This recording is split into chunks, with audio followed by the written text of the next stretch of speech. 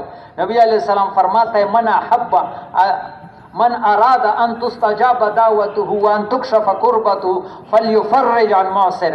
جو انسان یہ چاہتا ہے کہ اللہ اس کی تکلیف کو دور کرے، اس کی تکلیفوں کو اللہ دور کر سکتا ہے یا نہیں؟ چھوٹی بڑی سب کو دور کر سکتا ہے؟ نہیں کر سکتا ہے، جتنے بھی بڑی تکلیف ہو۔ اس نبی کے زبان پر اس نے یہ پیغام ہمیں بھیجا ہے۔ نبی اپنے طرف سے نہیں بولتے، اللہ کی طرف سے بولتا ہے۔ وما ينطق عن الهوى ان هو الا وحي يوحى۔ نبی اپنی مرضی سے ایک بات بھی نہیں کرتا ہے، اوپر والے کی طرف سے جو آرڈر آتا ہے وہ پھیلاتا ہے۔ تو نبی فرماتا ہے جو یہ چاہے کہ اللہ پاک اس کے من اراد ان تستجاب دعوته، ان کی دعاؤں کو اللہ قبول کرے اور ان کی تکلیفوں کو ہٹائے، وہ کسی تکلیف دہ مصیبت زدہ کو تکلیف میں دے کر اس کی تکلیف دور کرنے میں لگ جاؤ، اس کے پریشانی دور کرنے میں لگ جاؤ۔ تو دور کرے گا یا نہیں؟ اللہ پاک تمہارے 100 گنا تکلیفوں کو دے۔ کس کس کی نیت ہے؟ جان سے ہو، مال سے ہو۔ دیکھو کہ اللہ پاک کتنے رحم کرتا ہے۔ کل گھر میں فضائل اعمال سے، فضائل صدقہ سے تعلیم کرتا تھا کہ جو کسی مسلمان کی دنیاوی حاجت ہے تمہاری پورا کر دے گا، جن میں سب سے چھوٹی مغفرت ہے تمہارے گناہوں کی بخشش کی۔ تو میرے پیارے بھائیوں، رکاوٹ جو بنتی ہے دین کے راستے میں، وہ معاش کا فکر بنتا ہے۔ کیا بنتا ہے؟ کہ بھائی اگر تبلیغ میں نکلیں گے تو دکان کیا ہوگا، چھوٹے بچے ہیں یہ کیا کھائیں گے۔ یقین کرو خدا کی قسم میرے پیارے بھائیوں، رزق کا معاملہ اللہ پاک نے اپنے ہاتھ میں لیا ہے۔ یہ جو میں نے آیتیں پڑھی خطبے میں، مولانا محمد عمر پالن پوری نے اجتماع میں پڑھی تھی، ان کا ترجمہ سنو۔ اللہ فرماتے ہیں، اللہ کے کتاب میں کوئی غلطی ثابت نہیں کر سکتا ہے قیامت تک۔ من کان یرید العاجلۃ عجلنا لہ فیہا ما نشاء لمن نرید۔ جو دنیا کا طالب ہو، دنیا اس کو اتنا ملے گا جتنا ہم چاہے، جس کو ہم چاہے۔ اوپر والا کہتے ہیں، یہ نہیں بتائے جتنا زیادہ محنت کرے گا تو زیادہ ملے گا۔ یہ قرآن و حدیث میں کہا بھی نہیں ہے، یہ اللہ نے پہلے سے تقسیم کیا ہے۔ ابھی دنیا میں آئے بھی نہیں، ہم ماں کے پیٹ میں تھے، اللہ نے ہمارا رزق۔ بلکہ مولانا پلن پوری نے ایک اور بیان میں لکھا ہے کہ زمین آسمان کے پیدا ہونے سے 50,000 سال پہلے، 50,000 سال زمین آسمان بھی نہیں، اللہ نے ایک مخلوق پیدا کیا، قلم، اس پر اپنے فیضان علم کیا کہ لکھ دو، وہ تقدیریں وہاں سے لکھی ہوئی ہے۔ پھر جب بچہ ماں کے پیٹ میں 4 مہینے کا ہو جاتا ہے، کتنے کا؟ 4 مہینے کے بعد روح ڈالی جاتے۔ یہ تبلیغ میں بھی 4 مہینے اس لیے ہے، 3 چیلوں میں چیلا وہ حالات بدلتا ہے، نطفہ ہوتا ہے، پھر خون بنتا ہے، پھر گوشت، 3 چیلوں میں تو انسان میں ایمانی روح ڈالا جاتا ہے 4 مہینے۔ تو 4 مہینے جب حدیثوں میں بچہ ماں کے پیٹ میں 4 مہینے پورا ہوتا ہے تو اللہ پاک کے حکم سے اس میں روح ڈالی جاتی ہے، وہ پھر زندگی اس کی شروع ہو جاتی ہے۔ اس وقت روح ڈالتی ہی اس کا رزق لکھا جاتا ہے۔ ابھی دنیا میں آئے نہیں ہے، اس نے لکھا ہے آسمانوں والے۔ خدا کی قسم آدمی آسمان کو بھی پہنچے گا، جو لکھا ہوا اس سے زیادہ نہیں کھا سکے۔ اتنا قرآن حدیث میں اس کے بارے میں ہمیں پیغام کر دیا ہے کہ رزق تقسیم ہے، نحن قسمنا، ایک جگہ نہیں ہے، اللہ یبسط الرزق لمن یشاء ویقدر، نحن قسمنا بینہم معیشتہم۔ یہ جو کروڑوں کے کوٹھی میں رہتا ہے اس کے باپ کا کمال نہیں ہے، یہ اللہ نے امتحان کے طور پر دیا ہے اس کو۔ یہ کس نے دیا ہے؟ یہ قارون کا سوچ ہے، یہ میں نے مارکیٹ بنایا، یہ میں نے کیا، تو کچھ بھی نہیں کر سکتا۔ اللہ ماں کے پیٹ سے اللہ نے نکالا، واللہ اخرجکم من بطون امہاتکم لا تعلمون شیئا۔ قرآن فرماتے ہیں ماں کے پیٹ سے اللہ نے نکالا، ایک لفظ بھی نہیں جانتے تھے۔ وجعل لکم السمع والابصار والافئدہ لعلکم تشکرون۔ اللہ نے یہ مشینیں دی، آنکھیں دی، کان دی۔ اگر اللہ نہ دیتا تو تو مارکیٹ بنا سکتا، اگر اللہ آنکھیں نہ دیتا تو گاڑی چلا سکتا، اللہ تمہارے ہاتھ کو شل کرتا تو تو گاڑی چلا سکتا۔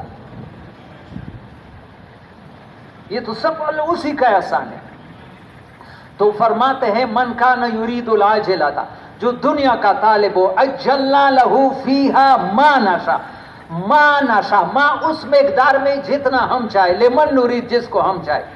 لیکن جس نے سارے استعدادوں کو دنیا کے لیے استعمال کیا، ثم جعلنا لہ جہنم یصلاها مذموما مدحورا، دوزخ میں برے حال میں جائے گا۔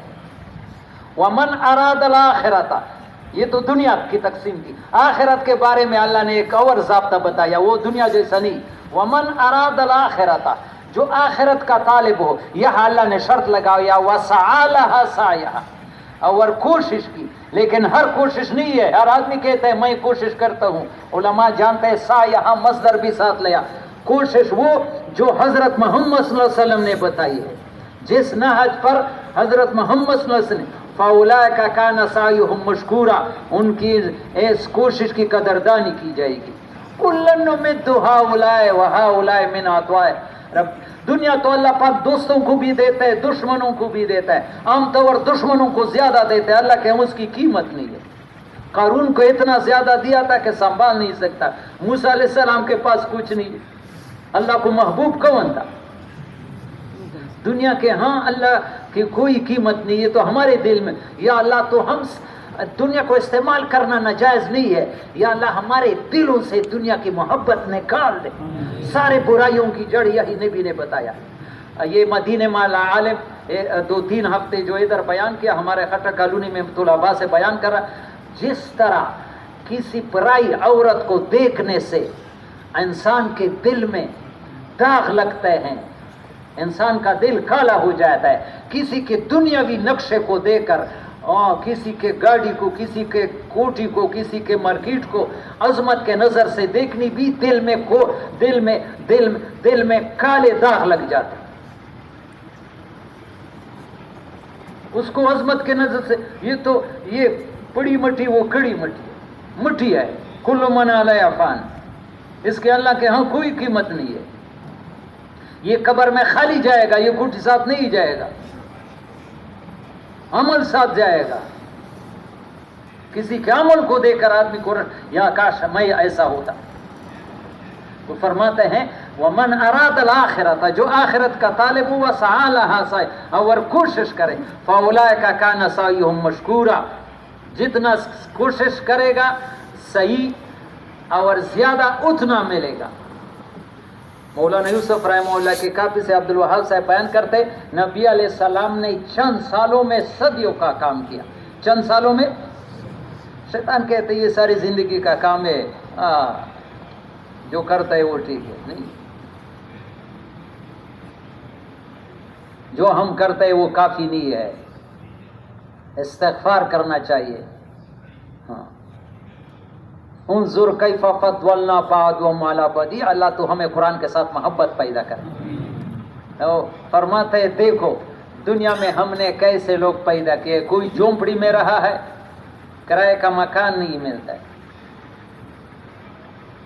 ایک میرا شاگرد مجھ سے ابھی پڑھتا ہے چھٹے درجے میں، یہ ہمارے فیض آباد کے پاس کوئی وہ ایک پلاٹ میں انہوں نے کچے کیمپ بنایا تھا، تو مالک نے کہا کہ ان کو خالی کر دو. بیچارہ وہ باپ بھی مستری تھا، وہ ابھی پریشان. میں نے کہا آپ کے معاش کا کیا صورت ہے؟ اس نے کہا بھائی 10,000 تنخواہ لیتے، میں سبق کے بعد 6,000، لیکن ابھی گھر میلا گڑی رسالدار میں 12,000. میں سوچتا تھا کہ 12,000 تو ان کے گھر کے، یہ 3,000 پر پورا فیملی کیسے زندگی. کوئی ایسا ہے اور کوئی کروڑوں کی کوٹھی میں رہ رہا ہے.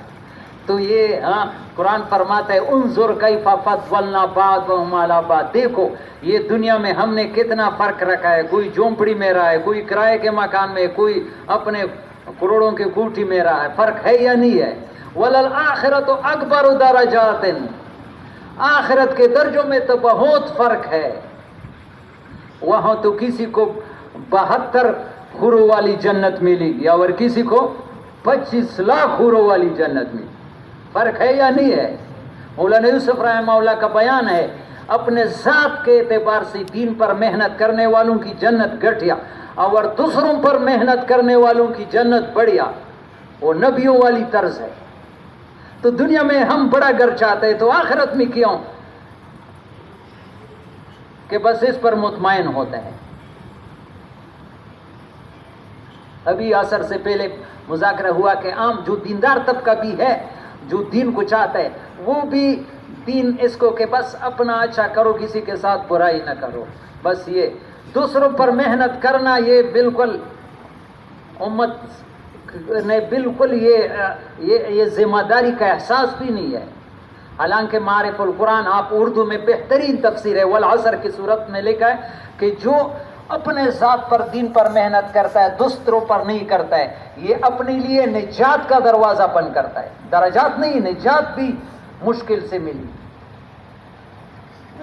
یہ امت کے لیے اپنے ذاتی اعمال کافی نہیں ہے. صاف حدیث ہے مشکات میں اللہ پاک نے جبریل علیہ السلام کو بھیجا ان اقلب مدینہ و قضا باہلہا، اس بستی کو الٹا کر دو. جب جبریل آئے تو ایک اللہ کا بندہ کوئی کام نہیں کرتا ہے، دن رات اللہ کی عبادت میں. پھر گئے یا اللہ ان فیہم عبدک فلانا لم یاسک طرفۃ عین، تمہارے آنکھوں کی جھپکنے کے برابر بھی نافرمانی نہیں کرتا ہے، اس کے ساتھ کیا کروں؟ کیا فرمایا اقلب علیہ وعلیہم، اس پر پھیلا الٹا کرو. بعد میں دوسر فإن وجہ لم یتمعر فیہا ساعۃ قط، میرے نافرمانیاں ہوتے اس کے چہرے ماتھے پر بل بھی نہیں آتا. اس امت کے لیے اپنی عبادت کافی نہیں ہے. یہ امت حضرت محمد صلی اللہ علیہ وسلم کی امت ہے. جو نبیوں کا کام ہے قرآن نے اس کے ذمہ. یہ رائیوڈ والوں نے میرے پیارے بھائی نہیں سونپا ہے. سورہ یوسف آیت نمبر 108 خود ترجمہ دیکھو. قل آرڈر ہے اللہ کا، امر ہے، امر کا صیغہ ہے. آپ کہہ دیجئے ہذی سبیلی، یہی میرا راستہ ہے، ادعو الی اللہ، لوگوں کو اللہ پاک کے طرح بلانا، علی بصیرت، میرا دماغ خراب نہیں، یقین کے ساتھ، سوچ سمجھ کے ساتھ. انا، یہ میرا بھی راستہ ہے، ومن اتبعنی، جو میرا اتباع کرنے والے ہیں. ہم کس کے اتباع کرنے والے؟ تو ہمارے ذمہ وہ کام لگایا ہے جو نبی کا کام، وہ ہمارا کام. صحابہ نے کیا ہے، نبی کے نقش پر صحابہ نے زندگی لگائی، چمک گئے دنیا میں بھی آخرت میں بھی. سارا نظام اللہ نے مسخر کر دیا تھا. سہارا سمندر، یو اللہ، یہ عقل مانتا ہے؟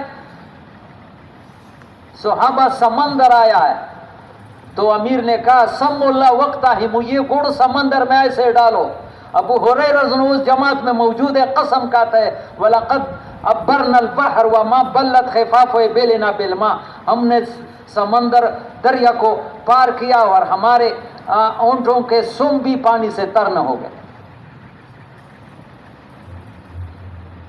یہ نبی والا کام کریں گے تو اللہ سارا نظام تمہارے موافق کر دے گا.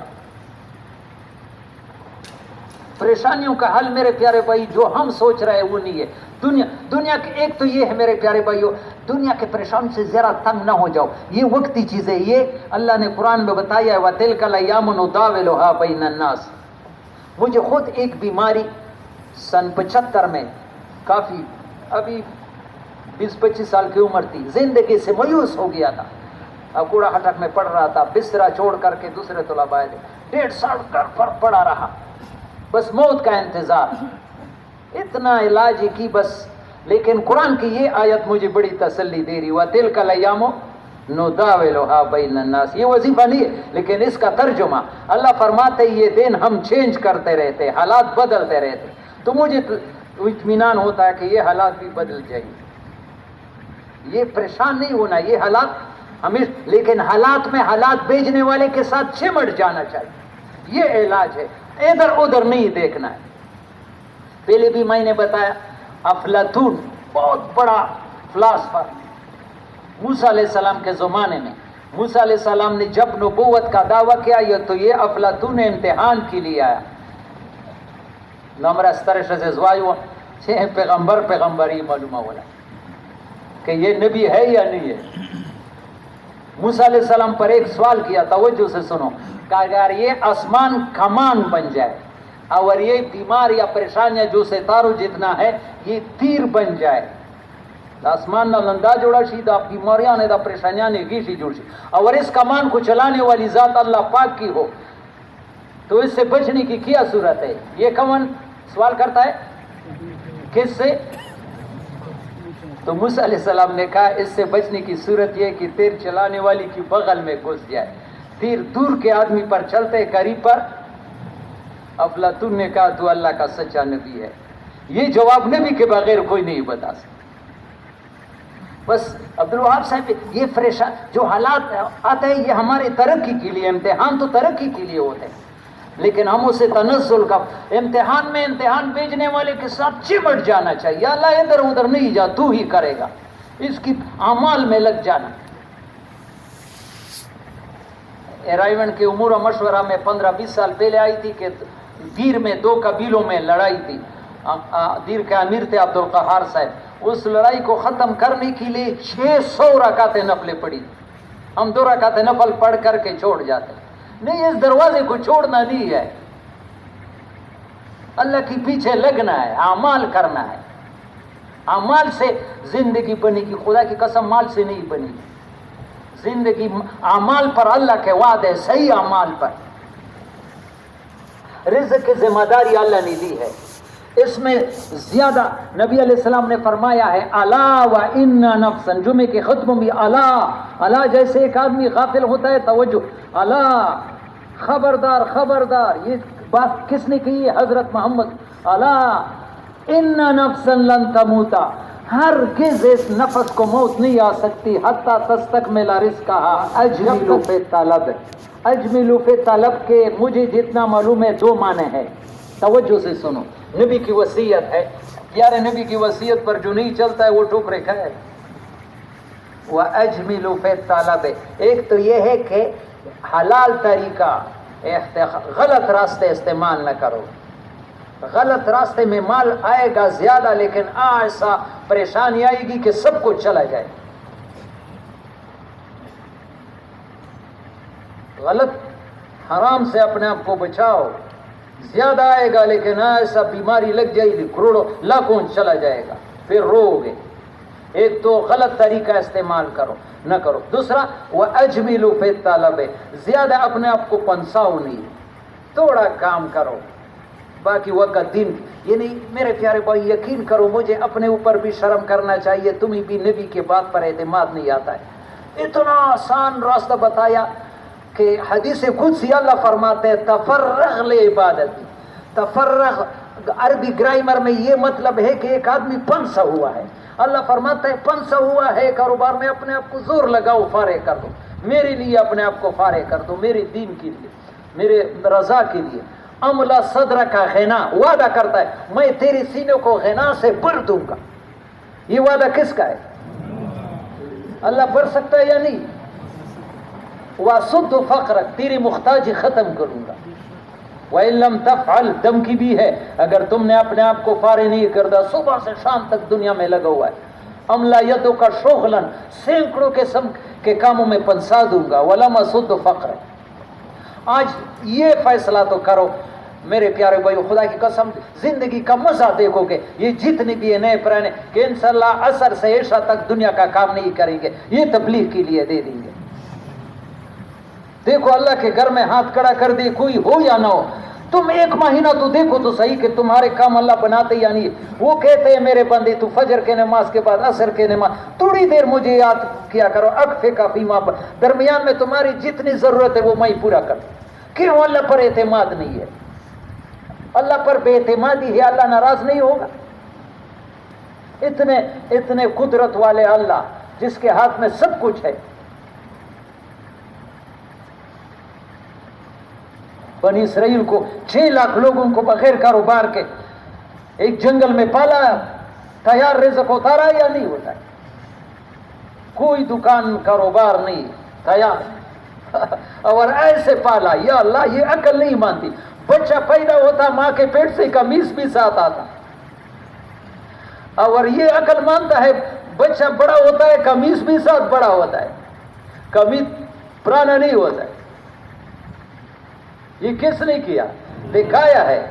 اصحاب کہف کو 309 سال اردن میں عمان میں ہمیں وہ غار میں چلے گئے، 3 قبریں ایک طرف ہے، ابھی گئے وہ اصحاب کہف کو اللہ نے وہاں 309 سال بغیر کھائے پیے زندہ رکھا. قرآن کا واقعہ ہے. سارے پریشانیوں کا حل یہ ہے کہ بس ہم اللہ کو راضی کرنے میں لگ جائیں. کس کو لگ جائے؟ یہ عبد الوہاب صاحب ہمارے حلقے کا جوڑ تھا. اس سال تو اجتماع ہے، جیسے اجتماع نہیں ہوتا ہے تو جوڑ ہوتا ہے.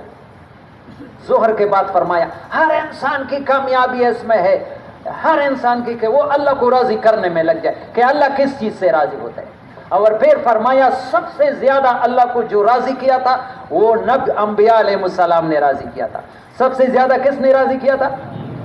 کس بات پر زیادہ راضی کیا تھا؟ وہ خود بھی اللہ کو راضی کرنے میں لگتے تھے اور دوسرے لوگوں کو بھی اللہ کے راضی کرنے میں لگاتے تھے. صرف اپنا غم نہیں تھا، دوسرے انسانوں کو کے پیچھے پھیر رہے تھے. یہ تو ہمارے سمجھ میں بالکل آتی نہیں. اتنی آسان بات ہے. ایک آدمی میں نے سیٹ کے لیے کھڑا ہے تو اس کو اپنا ووٹ دیتا ہے، صرف اپنا ووٹ، اپنے گھر کا ووٹ، آپ سے خوش ہوگا. لیکن ایک آدمی اپنی دکان کاروبار کو چھوڑتا ہے، آپ کی تعریفیں کرتا ہے کہ فلانے کو ووٹ دے دو، فلانے کو، وہ تمہارا یہ کرے گا یہ کرے گا. جب وہ پاس ہو جائے گا دونوں میں آسمان زمین کا فرق ہوگا یا نہیں ہوگا؟ جو آدمی اپنی عبادت کرتا ہے، جو لوگوں کے پیچھے جاتا ہے اللہ پاک کی طرح بلاتا ہے، اللہ دیکھتا نہیں ہے. نبیوں کے نقل پر دعائیں نبیوں جیسے قبول ہوگی. پریشانیاں یقین کرو میرے پیارے بھائیوں، یہ میں اپنے طرف سے نہیں کرتا. مولانا الیاس رحمۃ اللہ علیہ فرماتے دین کے فروغ کی کوشش کرنا بلاؤں کو ٹال سکتا ہے. اس کوشش میں لگنا کہ دین دنیا یہ بلاؤں کو اور مصیبتوں کو دور کر سکتا ہے. اس طرح سے زندگی سے غفلت برتنا، میں اس کے لیے خالی نہیں ہوں، میرے تو بہت ذکر اور بےخودی کا انتظار یا بلاؤں کے کم ہونے کا خیال. میری بلائیں مصیبت یہ مجنونانہ اور غلط خیال. اس آدمی کا دماغ خراب ہے، ڈاکٹر کے پاس لے جاؤ، کوئی کرنٹ دے دے. دین کے محنت نہ کرے اور میرے کام بن جائیں گے. اس کا تو وعدہ ہے ان تنصروا اللہ ینصرکم ولا ینصرن اللہ من ینصرہ. لام تاکید نون ثقیلہ. اللہ فرماتا ہے ضرور بسد ضرور جو بھی میرے دین کے لیے آئے گا میں اس کی مدد کے لیے خود آتا ہوں. اللہ کی مدد کی ضرورت نہیں ہے. تو اللہ کے دین کے لیے نکلو، بھوکے ہو بھی نکلو، کھانا کپڑے نہ بھی نکلو. دیکھو اللہ پاک تمہارے ساتھ کیا کرتا ہے. جتنا قربانی کرو گے، جتنا ناموافق حالات میں نکلو گے، خدا کی قسم اپنے آنکھوں سے اللہ کی مدد دیکھو گے۔ حالات اجازت نہیں دی، حالات یہ کام مولانا سعد صاحب ایک اجتماع میں فرماتے ہیں، حالات پر چلنا منافقین کا دین تھا۔ وَمِنَ النَّاسِ مَن يَعْبُدُ اللَّهَ عَلَىٰ حَرْفٍ، یہ آیات قرآن سے ثابت ہے۔ منافقین جب دین میں فائدہ ہوتا تھا تو بلکہ قرآن میں ایک جگہ ہے كُلَّمَا أَضْوَاءَ لَهُمْ مَشَوْا فِيهِ وَإِذَا أَظْلَمَ عَلَيْهِمْ قَامُوا، جب دین میں فائدہ ہوتا تھا تو نکلتے، جب نقصان نظر آتی تو پیچھے ہو۔ یہ منافقین کا حال ہے۔ مسلمان اگر دین میں جان بھی چلا جاتا تھا، دین کے تقاضے کو نہیں چھوڑتا۔ اللہ سے آسانی مانگنا چاہیے لیکن گھبرانا نہیں ہے تقاضے سے۔ جتنا مشکل تقاضا آپ پورا کرو گے اتنا قیمت بڑھ جائے گی۔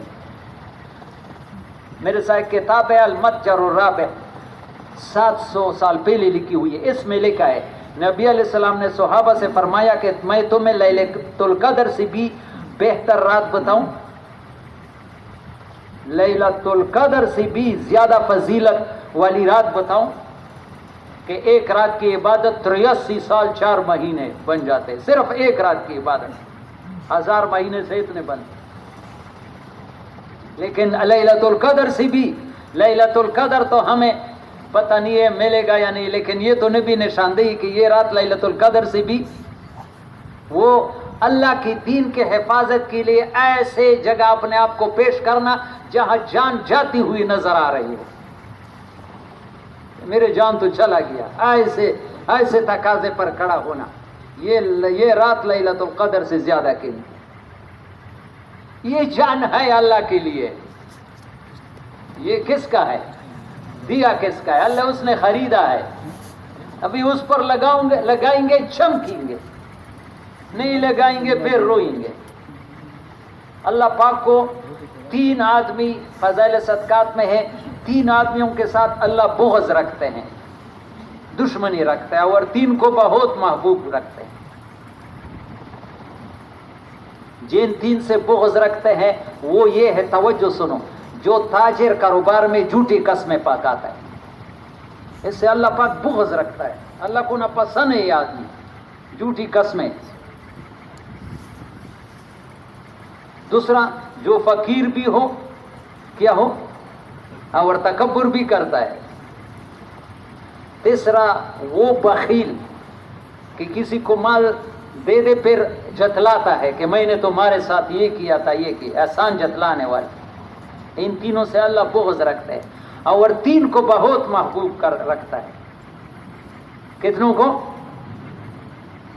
ایک وہ آدمی کہ ایسے جگہ کہ میدان جہاد میں سارے لوگ میدان چھوڑے اور یہ اکیلا لڑ رہا ہے کہ یا فتح ملے گا یا جان چلی جائے گی، خطرے کی جگہ۔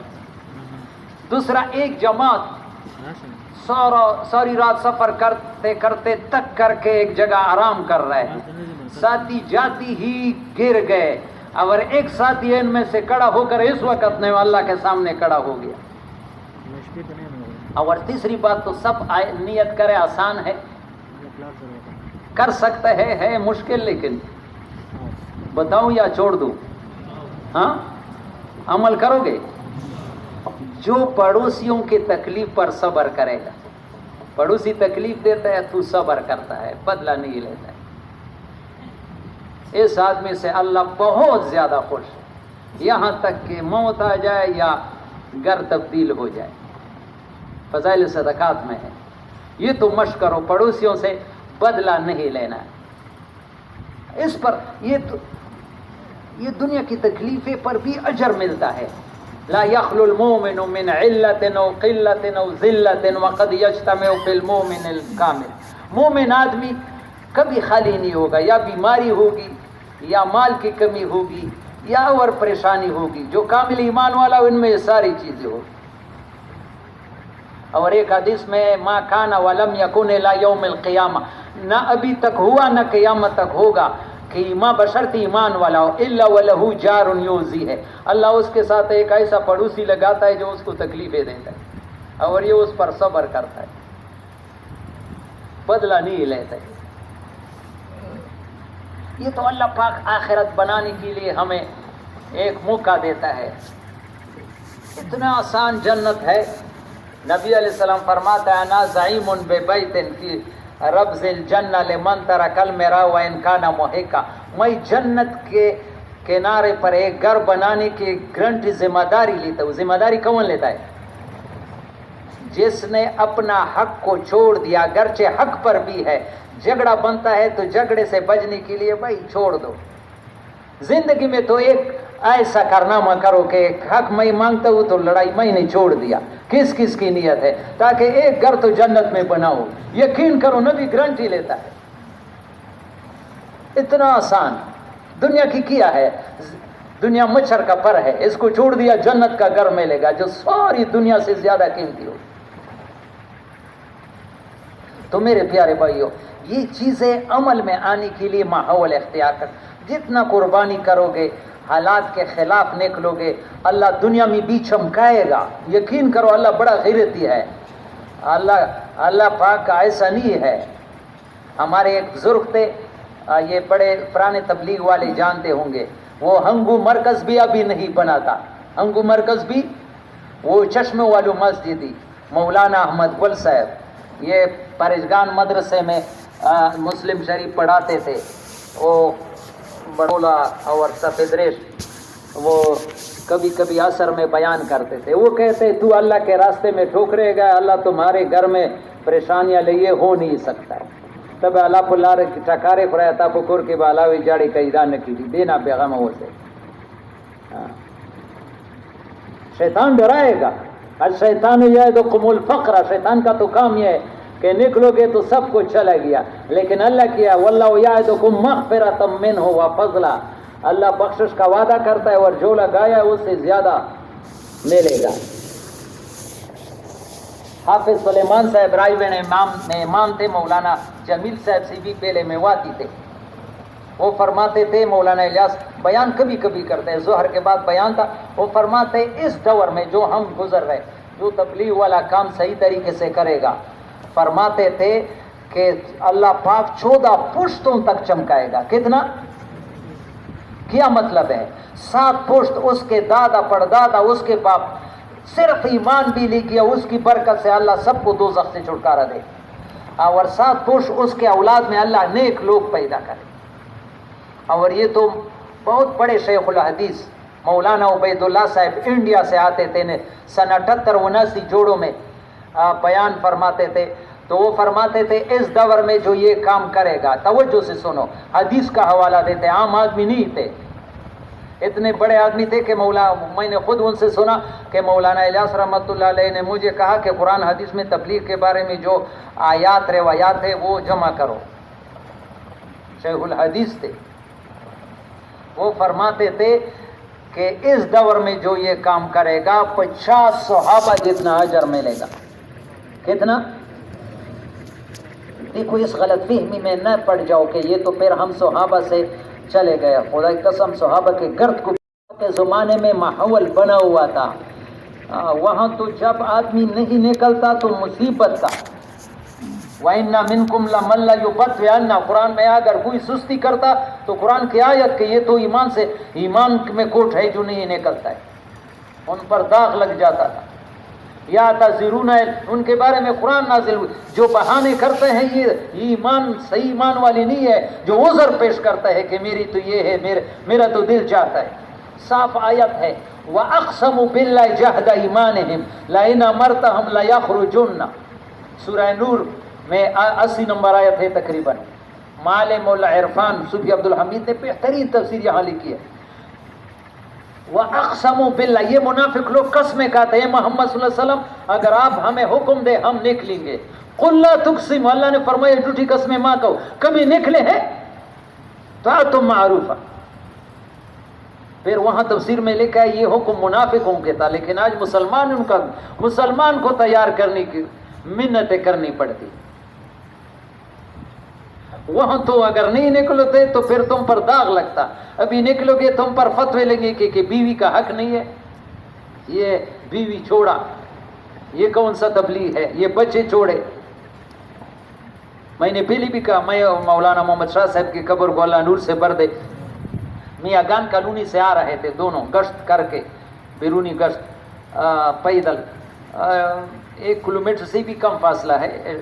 تو انہوں نے کہا کہ ایک مولوی صاحب کے پاس جماعت والے گئے کہ مولوی صاحب ایک آدمی تبلیغ میں جاتا ہے لیکن اس کے وہ باپ بیمار ہے یا وہ باپ اجازت نہیں دیتا، باپ بیمار ہے. تو مولوی یا بیمار نہیں بلکہ بوڑھا ہے. تو مولوی صاحب نے کہا یہ آدمی تو بڑا ظالم ہے باپ کو چھوڑ کر کے. تو جماعت والوں نے کہا مولوی صاحب یہ فتویٰ تم نے ابو بکر صدیق رضی اللہ عنہ پر لگایا، بڑے ظالم. معلومات کرو، بوڑھے باپ کو چھوڑا ہے، عورتوں کو چھوڑا ہے، بچیوں کو، کوئی پیسہ بھی ساتھ نہیں چھوڑا ہے. بلکہ مفتی زین العابدین صاحب سے بنگلہ دیش اجتماع میں نے سنا نبی علیہ السلام نے اور ابو بکر صدیق نے جوان بچیوں کو، فاطمہ عائشہ کو کالے کافروں کے درمیان چھوڑ کر کے چلے گئے، کالے کافروں کے درمیان. آپ کے مسائل کا حل یوسف لدھیانی صاحب بہت بڑے عالم شہید ہو گئے کراچی میں، 10 جلدوں میں کتاب لکھا ہے. یہ مسئلہ ہے کہ ایک آدمی تبلیغ میں نکلتا ہے لیکن ماں باپ اجازت نہیں دیتے، تو اس کے لیے جانا کیسے ہے؟ توجہ سے سنو، میں اپنے طرف سے بات نہیں، بہت بڑے عالم کا حوالہ کتاب کا دیا. تبلیغ میں جاتا ہے، ماں باپ راضی، تو وہاں لکھا ہے کہ اگر باپ ایسا بیمار ہے کہ اس کا کوئی بیٹا نہیں یا ماں کوئی اور سنبھالنے والا نہیں تو پھر تو ماں باپ کی خدمت کرے. لیکن اگر اس بیٹوں کو دنیا کے لیے 4 سال کے لیے بھی بیچتے ہیں، دنیا کمانی، لیکن تبلیغ کے لیے نہیں چھوڑتے، اس ماں باپ کی ماننا گناہ ہے. اس کی بات ماننے میں کیا ہے؟ لا طاعۃ لمخلوق فی معصیۃ الخالق. یہ تو ایسے بات نہیں ہے کہ کیا تو کیا، نہیں کیا تو خیر ہے. یہ تو اس امت کی ذمہ داری ہے. اللہ نے اس امت کو صحابہ والا کام ہے. مفتی کفایت اللہ صاحب بہت ہندوستان میں بڑے مفتی گزرے. عبد الوہاب صاحب فرماتے ہیں میں نے سب سے پہلا اس کا بیان سنا. فرماتے ہیں لوگوں یہ کوئی نیا کام نہیں، یہ وہی صحابہ والا کام ہے، لیکن جو چیز رواج سے نکلتی وہ نیا معلوم. جیسے میں کہوں کہ میرے ہاں دعوت ولیمہ ہے اور ایک پیالہ دودھ پلاؤں، سنت ہے، آسان ہے، لیکن اس زمانے میں کوئی اس کو ولیمہ نہیں سمجھے. اس طرح امت نے اس کام کو چھوڑا ہے. ابھی امت کو یہ احساس بھی نہیں ہے، یعنی یہ گناہ بھی نہیں سمجھتا ہے. نماز نہ پڑھنے کو گناہ سمجھتا ہے روزانہ، لیکن تبلیغ کا کام نہ کرنے کو امت گناہ بھی نہیں سمجھتی. حالانکہ صاحب احتشام الحق تھانوی صاحب نے یہ موجودہ پستی کا واحد علاج میں ایک جگہ مضمون لکھا ہے کہ جس کام کے لیے نبیوں نے اپنے تکلیفیں اٹھائی، مصیبتیں برداشت کی، یہ بہت قیمتی جملہ ہے، دیکھنے کے قابل ہے. وہ مسلمانوں کی موجودہ پستی کا واحد علاج آخری حصے میں لکھا ہے. اس کے لیے تھوڑا سا وقت فارغ نہ کرنا، توجہ سن، تھوڑا سا وقت بڑی محرومی اور بدنصیبی ہے، بڑی محرومی، اور یہی وہ فریضہ ہے جس کے چھوڑنے سے ہم تباہ و برباد ہو رہے ہیں. احتشام الحق تھانوی وہ لکھا ہے وہاں، یہی وہ فریضہ ہے جس کے چھوڑنے سے ہم تباہ و برباد ہو رہے ہیں. اس لیے جتنا ابھی تک سستی ہوا ہے اس پر اللہ سے ندامت، استغفار. اللہ بڑا کریم ہے، اللہ معاف کرنے والا ہے. ہم نیت کریں گے بیٹھے بیٹھے، اللہ پاک ہمارے بارے میں نظر بدل جائے گا. یا اللہ مجھ سے جتنے بھی دین کے بارے میں، دین کے محنت کے بارے میں سستی، یا اللہ تو مجھے معاف کر دے. آئندہ میرا عزم ہے لیکن میں خود کر نہیں سکتا، یا اللہ اس میں بھی تو میری مدد فرما. ایاک نعبد، یہ نماز میں پڑھتے ہوئے میں نے کئی دفعہ کہا ہے، اس کا ترجمہ سیکھو. مفتی محمد شفیع صاحب، اور پڑھتے یا سنتے وقت اس دل میں یہ دعا مانگو. ایاک نعبد کا کیا معنی ہے؟ یا اللہ جیسے تجھ سے محبت کرتے ایسا کسی سے، یا اللہ جیسے تجھ سے ڈرتے ایسا کسی سے، یا اللہ جیسے تیرا مانتا ہے ایسا کسی کے نہیں مانی. یہ اللہ یہ تو میں نے دعویٰ کیا، یہ کام آسان نہیں ہوا. ایاک نستعین، یا اللہ اس بات بھی تو میری مدد فرما. اگر دعا مانگو گے دل میں تو اس کا اثر ہوگا، کیونکہ حدیث میں اللہ غافل دل کی دعا قبول نہیں کرتا ہے. ایاک نعبد و ایاک نستعین پڑھا لیکن پتہ نہیں چلا کہ میں نے اللہ سے کیا مانگا. کم از کم نماز کا ترجمہ تو سیکھو کہ کیا اللہ سے مانگتا ہے. نماز میں تو اللہ کے ساتھ باتیں ہیں. مانگنا ہے تو کوشش کریں گے. یہ ترجمہ تو سب جب امام پڑھتا ہے تو اس توجہ سے پڑھو, یا اللہ تو مجھے ایسا بنا دے, ایاک نعبد, کہ یا اللہ جیسے تجھ سے محبت کرتا ہے ایسا کسی سے نہیں کریں گے, جیسا تجھ سے ڈرتا ہے ایسا کسی سے نہیں ڈریں گے, یا اللہ جیسے تیرا مانتے ہیں ایسا کسی کے, یا اللہ یہ کام آسان نہیں ہوا, ایاک نستعین, اس بات میں تو میری مدد فرما, تو میری. اور جب سجدے میں پڑھو, یہ دو چیزیں نماز میں خاص کر, سجدے میں سبحان ربی الاعلیٰ, اکیلا نماز پڑھتے ہو 7 مرتبہ پڑھو, 9 مرتبہ پڑھو, سنتوں میں نفلوں میں وقت دے دو نماز. اور پھر رب کا معنی ساری ضرورتوں کو پورا کرنے والی ذات. سجدے میں پڑے ہیں, سب سے زیادہ انسان اللہ کو جو قریب ہوتا ہے سجدے کے حالت میں. سر ایسا سمجھو حدیث میں جیسے اللہ کے قدموں کے درمیان میں سر رکھا ہے. یا اللہ آپ تو بہت اونچی ذات ہے, میری تو تھوڑی چھوٹی چھوٹی ذریعہ, اللہ میری ضرورتوں کو پورا کرو. زبان پر ضرورتوں کو نہ بولو, زبان پر سبحان ربی الاعلیٰ بولو, لیکن رب کا معنی ہے ساری ضرورت. یا اللہ تو بہت بلند ہے, تمہارے خزانوں میں تو کوئی میرے دین دنیا ساری ضرورتوں کو تو پورا کرو. دل میں مانگو, اتنا لمبی سجدہ لگاؤ کہ گر جاؤ. کریں گے. اللہ سب کو قبول فرمائے. جو مجمع ہے اللہ ایک کو بھی محروم نہ فرمائے. اور یہاں آنے اہتمام سے آنے کی کوشش کرو. اور میرے پیارے بھائی کوشش کرو رات کی نیت سے جاؤ. ایک دن تو اس گھر کو ہمیشہ کے لیے چھوڑنا ہے. بس لوگ اپنی نزاکت کی وجہ سے کہ بھائی ادھر کسی چیز کی کمی نہیں ہے, ایک دن قبر کے مٹھی میں اکیلا پڑا ہوگا, ایک رات اللہ کے راستے میں گھر پر 1000 راتیں تہجد پڑھنے, 1000 روز نفلی روزے رکھنے سے کمائی ہے. لیکن اگر آنا بھی ہو تو کوشش کرو, بہت مجبوری نہ ہو, درمیان بیان میں نہ اٹھے. اگر اٹھنا بھی ہو تو کم از کم 1-2 تقاضے تو سن کے جائے. تو ابھی ایک تقاضا سب سے پہلے یہ ہے کہ 4 مہینے جن ساتھیوں نے نہیں لگائے ہیں وہ نقد اللہ کے بھروسے پر توکل کر رہے, کل سے 4 مہینے کے لیے کون تیار ہے. چلو نا پہلا تقاضا 2.5 سال